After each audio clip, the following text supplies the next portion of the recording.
Throughout the 20th century, it is obvious to see that many art movements have changed within this time frame. For instance, Surrealism, Fauvism, Cubism, and Abstractionism. It'd be a shame not to mention music, because as the 20th century progresses, we see a shift away from classical music to avant-garde. Avant-garde is a way of writing music to push the boundaries of what is accepted as the norm. Similarly to the data movement. As advancements in technology become the social norm, it impacts music by creating electronic music, where we begin to see that the importance of real instruments diminish. Also, we see a higher importance of how music is created, and which leads to minimal music, which is the focus of listening to music to understand the internal processes of the music. We will be starting off in the 20th century, where people were beginning to refuse Beethoven and move on to avant-garde with Schoenberg. First, we will be talking about is Arnold Schoenberg, which is a German composer who was around the 19th century. What he did basically is he wanted to go from classical music to more contemporary music. And the first way that he had done this was he used tonal music. And what that basically is that he wanted to take classical music and take it outside of that major and minor key system, or what is also known as the chromatic scale, which basically what that is just it's just a scale of all the different major and minor keys that is normally used in classical music. Separates atonal music from classical music is that classical music includes a tonal center. Atonal music does not include the tonal center. The tonal center is basically what sets the dominant pitch throughout the entirety of a song. And what that means is that when you have the tonal center, which is normally at the beginning of a song, all other pitches or notes that would be played throughout the rest of the song will be in reference or be somewhat similar to the tonal center. Without this tonal center, this means that all the pitches that are on the chromatic scale that are used in a song are all basically independent of one another throughout the entirety of the song.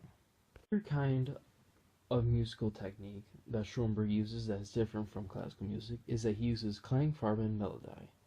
And what Klangfarbenmelodie is that in German it basically means a sound color melody. And what it means by a sound color melody is basically you would take a musical line, right? And normally in a orchestra you'll have that musical line and it will be set for a instrument or a set of that instrument. Instead of doing that, you take that musical line and you set that and disperse it across many other kinds of instruments. By doing this, you add timbre, which is the quality of a musical note, which is the color portion of a sound color melody. Basically, you're blending the colors of these instruments into this one musical note, and also you're acting texture to this melodic line. Now you can see Klangfarbenmelodie in one of his most notable pieces, which would be the Five Pieces Orchestra. Now what made Klangfarbenmelodie different from classical music is that in classical music, basically, you would, you'd set that musical line, and you would only set that to a instrument or a set of that instrument. His most famous and most influential music development is the dodecaphonic method, or also more famously known as the 12-tone method of composition. What makes the 12-tone method so important is that Schoenberg was able to make his pieces much more simpler and clear using the 12-tone method. Now, what the 12-tone method means is that basically Schoenberg takes all 12 pitches in the chromatic scale as mentioned earlier. He takes all 12 of them and sets them equal. And the only way he makes them equal is that he never plays one pitch more than all the others. So if there's only 12 pitches, all 12 pitches are going to be played once. If there's 24 pitches, all the pitches are going to be played twice. They're never played more than all the others. The 12-tone method, like many things that become famous, receives tons and tons of criticism. It basically caused great bewilderment within the musical world, but probably not as much as Schoenberg's writing style in his music that he himself has said. He, in quote, has said, "I write what I feel in my heart, and what finally comes on paper is what first courses through every fiber of my body. A work of art cannot be achieved no finer effect than when it transmits to the beholder of the emotions that rage in the creator, in such a way that they rage and storm also in him." Schoenberg had created the 12-tone method around when World War I was ending. Now this is important because as we look at the early 1900s, we see Schoenberg drastically change his style of writing music. He goes from classical writing, or also his compositional style, to his more unprecedented styles, which includes the 12-tone method. However, Schoenberg's most drastic changes happen around the 1930s, 40s, and 50s, and the reason why this is because of the rise of Nazism in Germany. And because of this, and that he is Jewish, Schoenberg decides to move from Germany to the United States. And in the United States, we see the 12-tone method change drastically. And like I said before, the 12-tone method has all the pitches in the chronic scale and makes them equal to each other. Well, in the United States, he decides to change this and decides to have the 12-tone method coexist with the tonal elements of the tonic chord. And basically what I mean is that he has the 12-tone method and the tonic chord kind of mixed together. So yes, we have musical lines that have all 12 pitches equal to each other, but we also have musical lines where they are not equal to each other, and we see keys or pitches that are significant in that line. Then, pretty much for the rest of his life, we see Schoenberg live in the United States, where he basically continues his career in composition and also in teaching, and he ends up teaching many different lectures in California universities. The songs that had made him famous, and the first one we will be starting on is Verklärte Nacht. Verklärte Nacht is a very tender and sweet work. It reveals the vast technical cleverness of Schoenberg of the times before he had created the 12-tone method. Verklärte Nacht was originally written for a string sextet, but it ended up being in use for a string orchestra, and it brought the spirit of program music into the pure realm of chamber music, for it was inspired by a poem of Richard Demel. This music piece tells a story of a man and a woman walking through the woods, and the woman confesses to the man that she has become disloyal and that she is having a child with another man.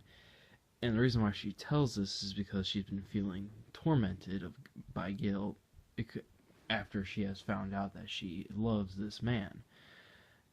And when the man found out, or was told by the woman, he basically just decides to take the child and tries to raise it on his own. But by the end of the night, he basically ends up forgiving her, and his forgiveness is kind of disfigured in a way. Verklärte Nacht consists of chromatic harmonies, restless modulations, and impassioned climaxes, which makes up an utterly romantic tone of the poem. What makes this piece romantic is that it goes through aspects of romantic imagination. For example, in the piece there is a tremolo in the dark lower register, a solo violin soaring high above the harmony, imitation between one instrument and another in a manner suggesting tender dialogue. Also, the unfolding through a continuous flowering of themes and motives presenting admirable unity of texture. What makes this piece Schoenberg's is that he shows the possibilities of the medium, which is the piercing sweetness of the strings in their high register, the dark renaissance of the low, and the rich palette of colors between. Like many artists, Schoenberg uses the techniques or styles of other composers and uses them in his own pieces. For example, in this piece, the emotional ambiance comes from Wagner, and some of the turns in this piece, especially on the harmony, remind some of Franz Liszt's, who of which made a great impact on Schoenberg because Franz Liszt used to be Schoenberg's teacher. When this piece was made, Schoenberg did not really have much for popularity. His popularity definitely skyrockets when people hear this song on a Tony Tudor's ballet called Pillar of Fire. Once people began to hear this song in the ballet, Schoenberg's social status just exploded. He became very well known from then on. And if you listen very carefully, you can tell that this piece was before the 12-tone method, because there is a descending motive in the D minor, played by violas and cellos, which evokes a brooding landscape. Basically what this means is that in the D minor, most of the pitches are going to be very related or similar to the D minor, and you'll see that the D minor kind of has a sort of dominance in the song.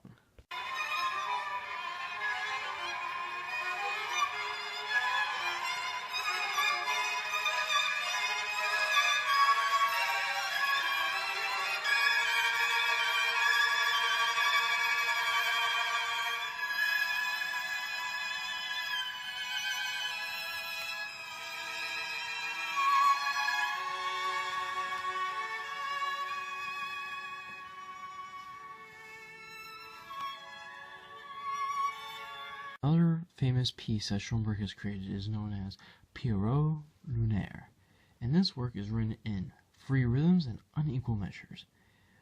But to some critics, this is also known as the prose of music. This piece introduces a new kind of making music, in which speech and song are in one. It's known as Sprechthema.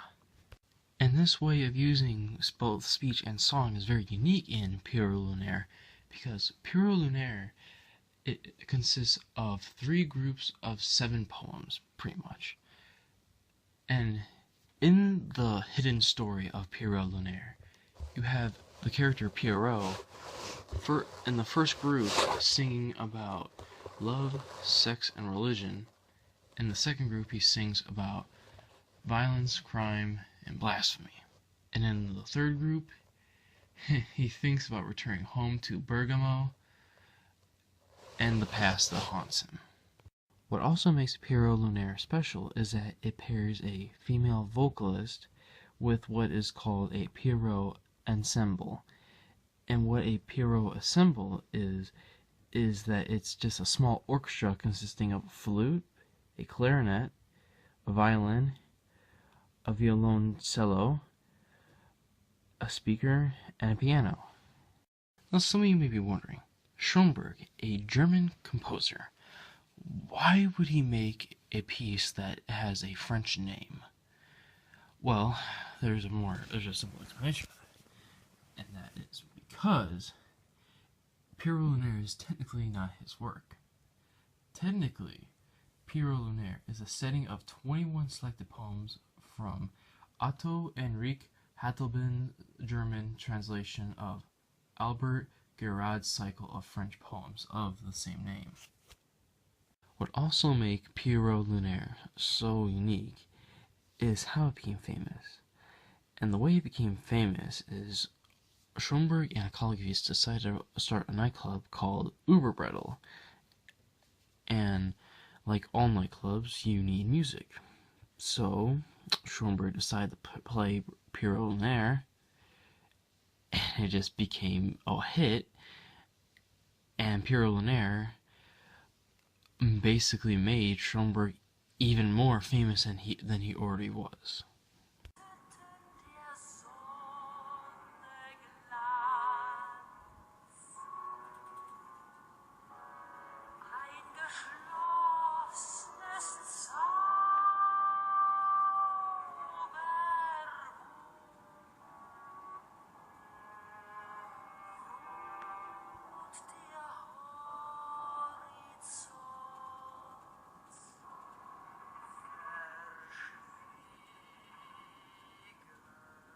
composer for our art movement is Karl-Heinz Stockhausen, and he is a German composer widely acknowledged by critics as one of the most important, yet most controversial, composer of the 20th and early 21st century. Critics call him one of the greatest visionaries of the 20th century music, and he is also widely known for his electronic music, aleatory and surreal composition, and musical spatialization. Stockhausen's compositions and theories were and remain widely influential not only to composers of art music, but also on jazz and popular music. His works eschew traditional forms.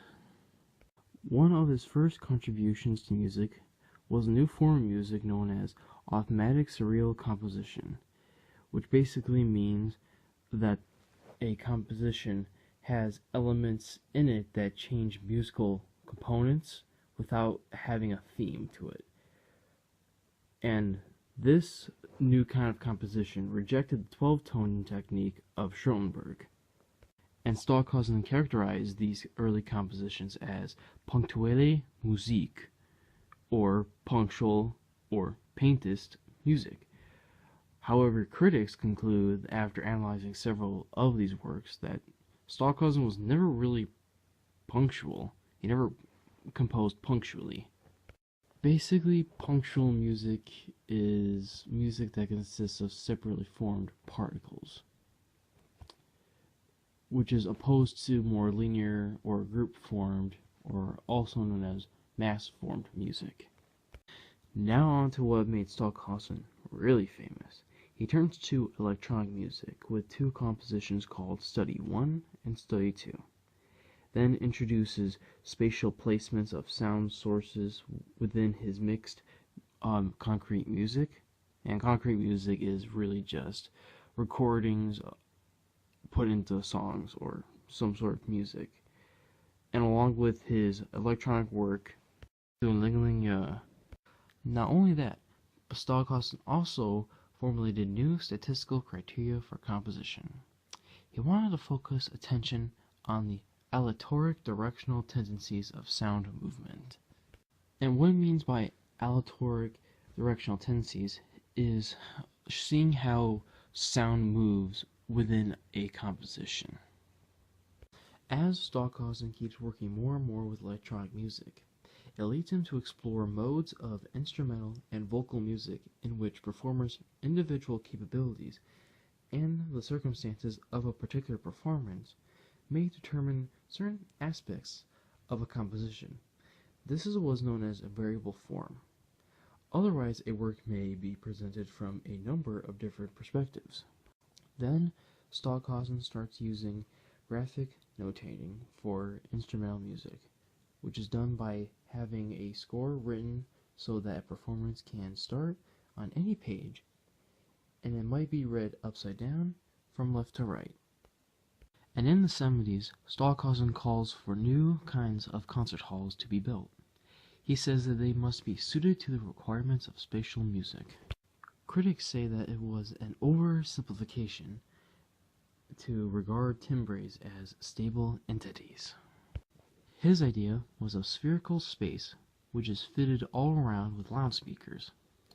In the middle is a sound-permeable, transparent platform that be suspended for the listeners so that they can hear the music composed for such standardized spaces, coming from above, from below, and all around.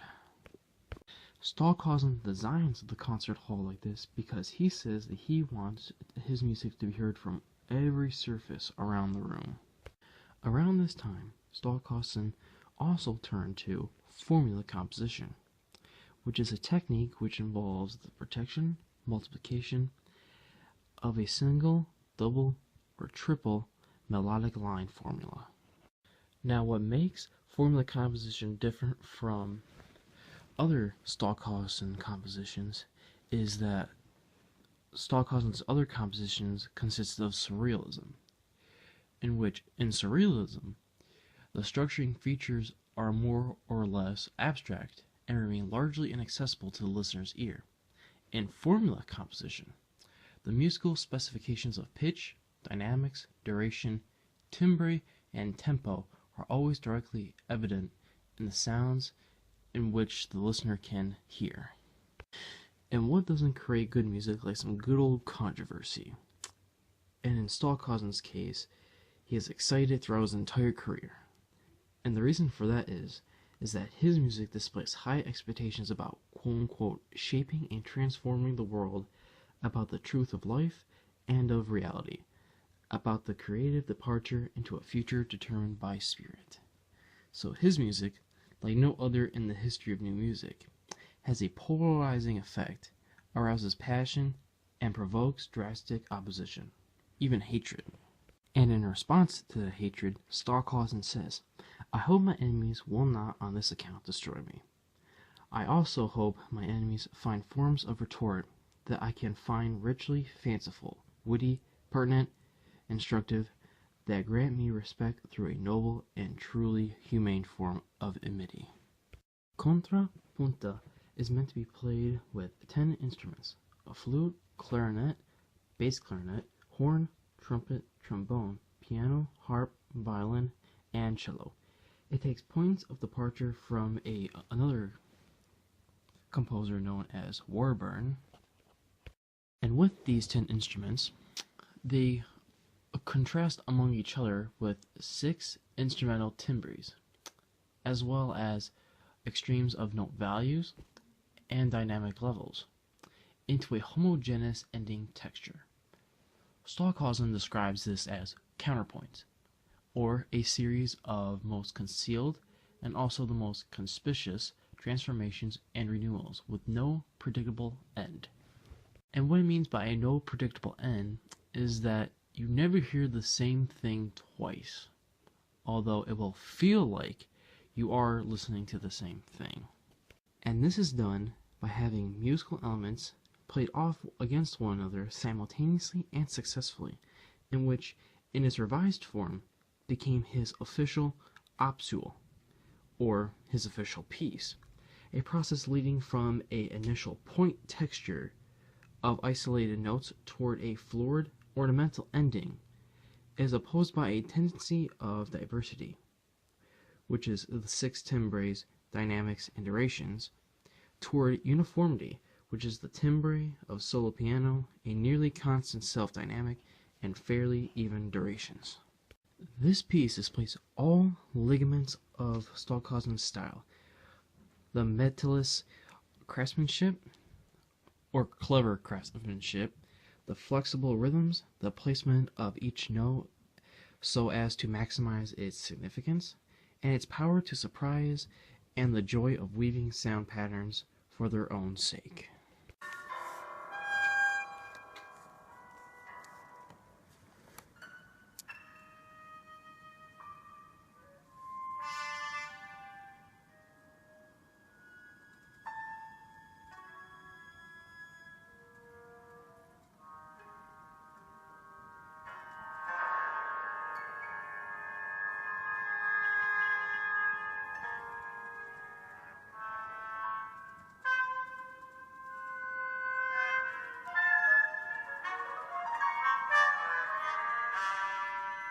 The next famous composition by Stockhausen is Gruppen.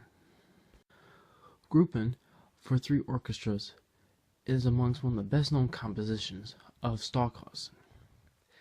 It is said in the composer's catalog, work number 6, that Gruppen is a landmark of the 20th century music, probably the first work of the post-war generation of composers in which technique and imagination combine on the highest level to produce an undisputable masterpiece. It stems out of Stockhausen's preoccupation with spatial dimension in music. When he introduces his new composition, he writes, "A new development in instrumental music in space has begun. The 3 sufficient orchestras that are in this composition surround the audience. They are independently in different tempi. From time to time, they meet in common rhythm. For a whole period at a time, one hears only music from the left, from the front, and from the right. Sound wanders from one orchestra to the other, and this comes from Vienna composers of the 17th century. The spatial aspects of the music are functional. One finds oneself listening in the midst of several temporal, spatial manifestations which together create a new musical time-space, writes Stockhausen.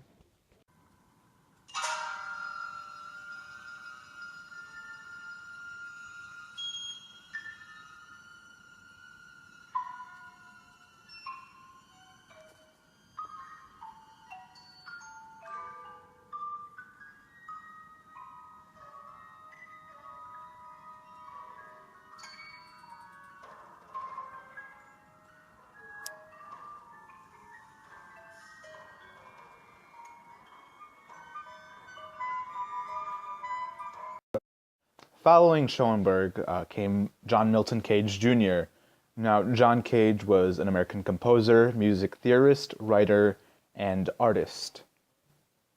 John Cage was greatly influenced by Arnold Schoenberg, who we already mentioned, and another teacher named Henry Cowell. Now, Schoenberg was a great influence on Cage. Schoenberg even told Cage that he would tutor him for free on the condition that he devoted his life to music. Although after 2 years, Cage stopped when it became clear he had no feeling for harmony. And these classes, per se, would take place at schools such as USC or UCLA. After these sessions with Arnold Schoenberg, John Cage began to form his own avant-garde music movement. Although John Cage was a leader in this post-war avant-garde, he liked to consider his music as experimental instead of avant-garde, which implied a quasi-military forward drive. Now, Cage expressed a certain disdain for the conventions of the mainstream classical music, and in this process he was looking for alternatives. Around this time, he discovered Marcel Duchamp, who was, as we all know, the leader in the Dada movement. Cage's piece, Credo in Us, which is a recorder playing squawking random bits of Beethoven or Shostakovich, became the musical equivalent of Duchamp painting a mustache on Mona Lisa, for example, or his ready-mades with the urinal. Along with the Dada movement as inspiration, Cage's music was also largely characterized by the random use of sounds and noise. Cage was almost obsessed with the use of noise in his compositions. Because of this constant obsession with the noise in his music, he was known to manufacture his own instruments from brake drums, hubcaps, spring coils, you name it. He would create instruments out of anything, and that led him to his compositions with the prepared piano. Cage's prepared piano was largely inspired by his earlier teacher, Henry Cowell, his experiments with this so-called string piano, where the performer would pluck and scrape the strings of the piano directly. This concept extended over into Cage's actual prepared piano, which typically included nuts, bolts, pieces of rubber, all lodged between and entwined around the strings of the piano. Cage was the first composer to extensively use this instrument and is often credited with inventing this instrument. The prepared piano was a very unique instrument in the sense that it could change the timbre of a note by, for example, placing a preparation between 2 strings on a note with 3 strings. A quick definition: timbre is defined as the character or quality of a musical sound or voice, as distinct from its pitch and intensity. So with the prepared piano, John Cage composed his series of pieces called Sonatas and Interludes from 1947 to 1948. At this point, his compositions were rarely accepted by the public, so he grew disillusioned with the idea of art as communication. But still, John Cage pushed on as he wrote this piece.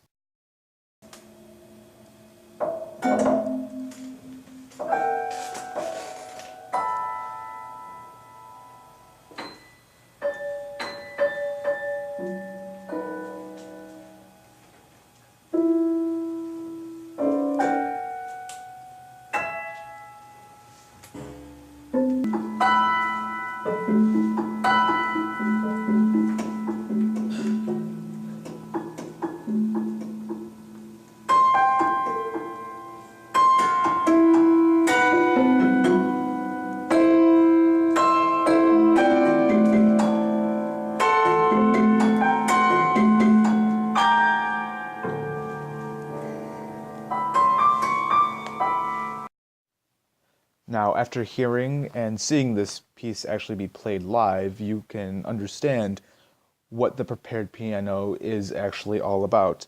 The metallic noises and the notes that do actually come out were all of Cage's intentions. In this particular piece, Cage, as you might notice, mostly avoided the lower registers. He really focused in the higher end of the piano. So throughout this piece, you may hear these metallic noises, and those are a result of using the soft pedal on the piano. Normally, when the soft pedal is used on an ordinary piano, one less string is struck by the hammer of the piano. But since this is the prepared piano, it creates a metallic, new type of noise. This series of 20 pieces consists of 16 sonatas and 4 freely structured interludes in between the sets of sonatas. John Cage's particular goal with these pieces was to express the 8 permanent emotions of the Rasa Indian tradition. These 8 elements consisted of things such as love, laughter, fury, compassion, disgust, etc. After this, John Cage delved deeper into the Eastern style of thought. Around this period, he became infatuated with the Indian philosophy and the ideas of Zen Buddhism. This newfound interest led him to the idea of whatever happens will happen.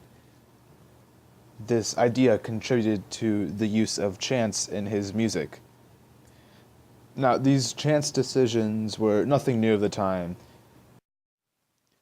For example, Jackson Pollock would use this chants process with his drip paintings. This new chants method led Cage to a new way of composing, even going as far as to flip coins to determine what would come next in his piece. This new way of composing resulted in some new pieces such as Imaginary Landscape No. 4 or Music of Changes for piano. Fortunately, after sonatas and interludes was introduced, it was very well received by the public, even receiving national and worldwide recognition. This inspiration gave Cage the drive to write one of his next pieces, 4 minutes and 33 seconds.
This short clip sums up the entire piece. 4 minutes and 33 seconds by John Cage is 4 minutes and 33 seconds of complete and utter silence. It's very ironic how Cage is obsessed with making music with noise and using all this noise in his compositions, but in 4 minutes and 33 seconds, the point is to create no sound. But upon closer hearing, you may notice that there are sounds in the room itself. While the performer is supposed to make as little sound as possible, Cage breaks the traditional boundaries by shifting the attention from the stage and the performer to the audience and even beyond the concert hall. This entire piece was inspired by Cage's visit to Harvard's anechoic chamber. This chamber of silence, per se, allowed Cage to hone in on every single little minute sound. This was what he was trying to recreate with 4 minutes and 33 seconds. So in reality, these concerts and records are unique to each and every person. So after reviewing these two pieces, we can see how John Cage pushed the boundaries of the norm and the status quo. With his experimental and avant-garde style, this skyrocketed him to fame. Although his work may remain controversial, his influence still carries on countless composers, artists, and writers. With his prepared piano continuing to live on in modern composers and bands, to his rhythmic structure experiments and his interest in sound influencing a number of composers, including Steve Reich. John Cage's breakthrough style will continue to live on and inspire. Following John Cage's earlier avant-garde and experimental styles of music came a new style of music in the mid to late 1960s, pioneered by a new set of composers, including Stephen Michael Reich.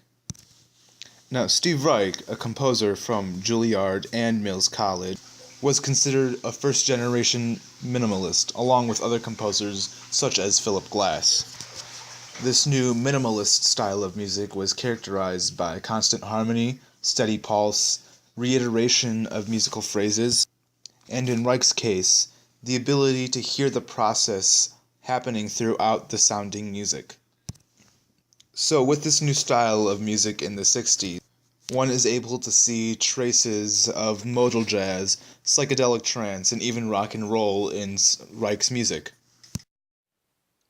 Two large characteristics were often paired with Steve Reich's music. One of them being his use of tape loops. The tape loops were exactly as they sounded. They were loops of magnetic tape to create repetitive, rhythmic musical patterns or dense layers of sound. His use of tape loops is evident in pieces such as It's Gonna Rain with its pre-recorded voices or Come Out. The other very important characteristic in Reich's music was the use of phasing. Phasing is best described with using this example. Two tape loops are set into motion at two slightly different speeds, so that the tapes begin in unison, but slowly, as time goes on, they shift out of phase. Phasing is seen all throughout Steve Reich's music. His music is also characterized by a strong, steady pulse and often repetitive figures. The use of repetitive figures in Reich's earlier music has significantly influenced contemporary music today. With composers and other musical groups, including John Adams, King Crimson, Brian Eno, and The Residents, Steve Reich's influence can be felt up to this day. Although Steve Reich influences many today, he was also influenced by many as a younger composer.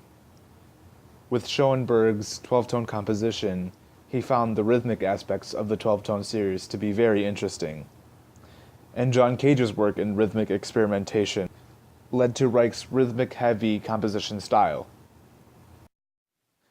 The late 60s and early 70s were where Steve Reich really developed his style of phasing, with pendulum music using several swinging microphones all producing feedback, to clapping music, where two performers would clap the same phrase while shifting apart by eighth notes at the same time. At this point, Reich had decided to embark on a 5-week trip to study music in Ghana, learning from the Ghanaian drummers there. Around this time, Reich also studied the way of Balinese drumming. The inspiration from both of these experiences led Reich to compose the new piece, Drumming. This 90-minute piece was composed for a 9-piece percussion ensemble with female voices and a piccolo. This ensemble later went on to become what is known as Steve Reich and Musicians. This ensemble was the solo ensemble for interpreting his work for years.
So as you have seen and heard, this piece appears to be very complex, when in reality is perceptually complex.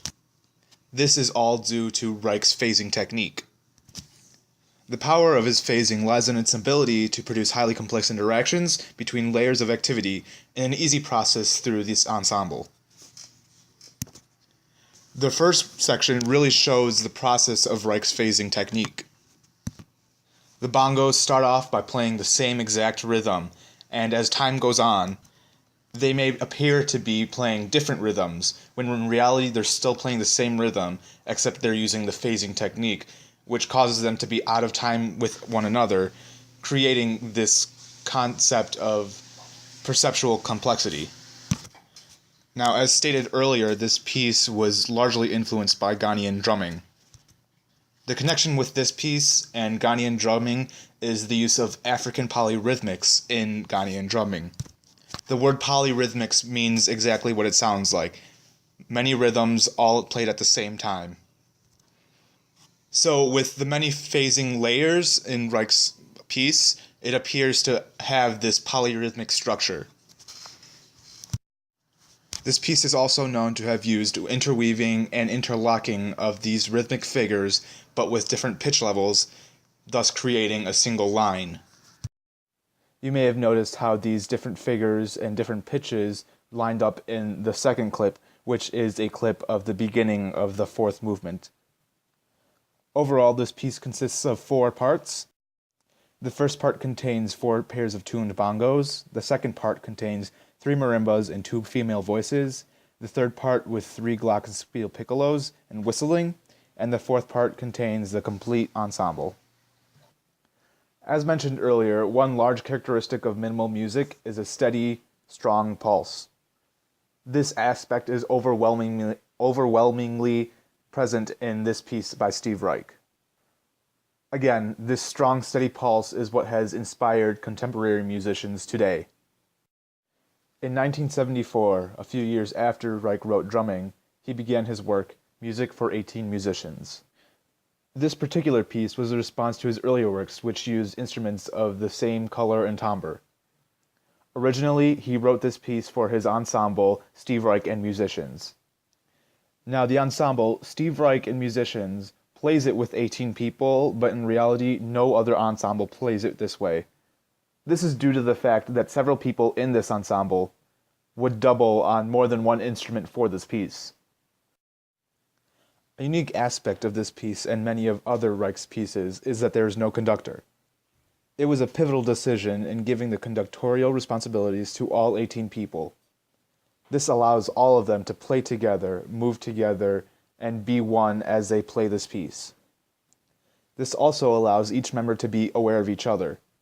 As a result, there is a lot of audible internal cueing, most obviously in the vibraphone and the bass clarinet.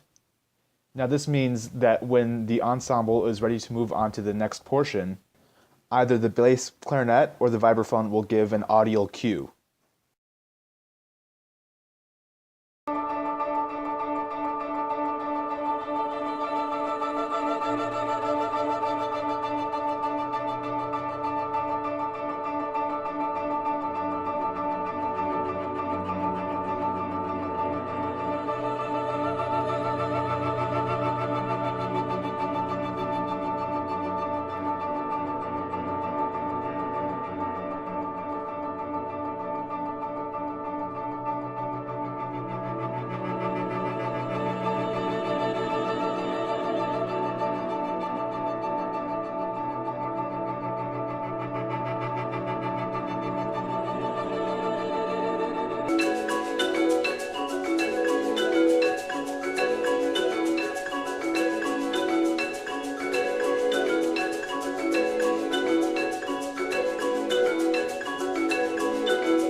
These specific clips of this piece show exactly where the bass clarinet and the vibraphone cause the audio cues for the ensemble to move on to the next portion of the piece.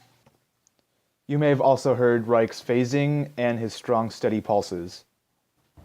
Overall, this piece is written for 1 violin, 1 cello, 2 clarinets doubling the bass clarinet, 4 women's voices, 4 pianos, 3 marimbas, 2 xylophones, and 1 vibraphone. Reich describes his piece as having more harmonic movement in the first 5 minutes than in any other complete work of his to date. Another common theme in minimal music is the reiteration of musical phrases. This appears particularly in this piece, when elements of one section will appear in another section, but they're surrounded by different harmonies and different instrumentation. Another key aspect to this piece is the chord structure and progression. A chord is basically defined as any harmonic set of 3 or more notes that is being heard simultaneously. Overall, in this piece there are 11 main chords. Using breaths as a type of time signature, each chord is held for the duration of 2 breaths. Then, each chord is gradually introduced into the piece.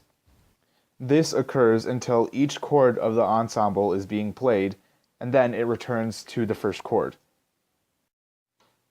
This style of chord progression is what causes the pulse for the entire piece. After Reich's golden age of phasing in the 70s, he went on to write more complex and newer works in the 80s and 90s. These explored the pitch of taped and sequenced voices and used these voices as a melodic material in the accompanying instrumental ensemble. In the 2000s and 2010s, Reich has continued with these ideas, all the while still keeping his phasing roots in place. As Steve Reich continues to create new music, he continues to inspire contemporary rock and electronic types of music. His pieces will live on in rhythmic glory. So after seeing how all 4 of these artists have influenced the music of the 20th century, we are also able to see how music has progressed throughout the 20th century. With the varying styles and art movements that this music belongs to, it will continue to live on. The inspiration this music serves for the next generation of composers is the reason why music will continue to evolve and generate new styles in the future.